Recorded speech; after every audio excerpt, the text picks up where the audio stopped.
Hi everyone! Welcome back to my channel. In this video, I am going to show you how to cook chicken adobo sa gata. This recipe turned out really good. So I thought of sharing the recipe here in my channel. Alright, without further ado, let's begin.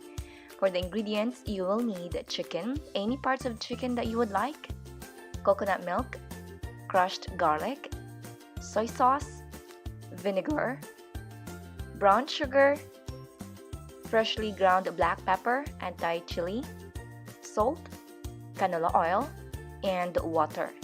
As always, all the list of ingredients and measurements are in the information bar below.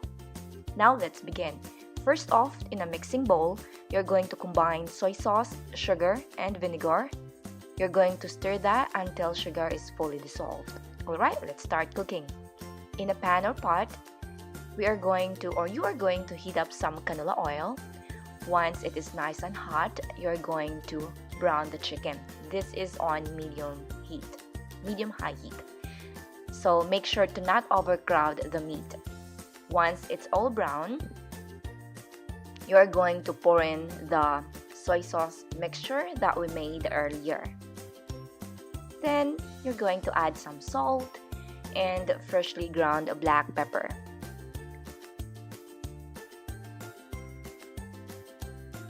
Pour in a cup of water.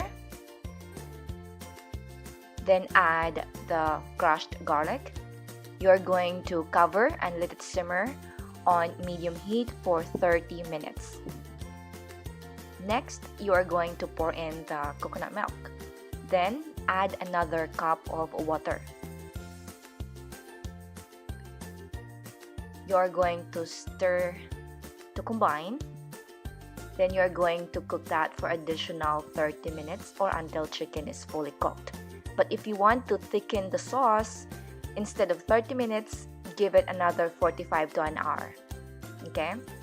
Then you are going to add the chili. For the chili, it is optional. In my case, I just have it there for 5 minutes, and then I took it out and I got the perfect anghang.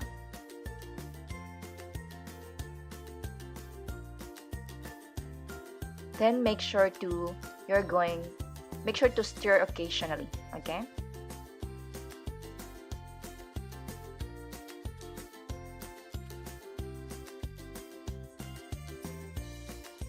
And always bear in mind that in cooking, always adjust according to your desired taste. So basically, you are done. There you have it. Chicken adobo sa gata. Serve it with rice and it's perfect. Alright, thank you always for watching.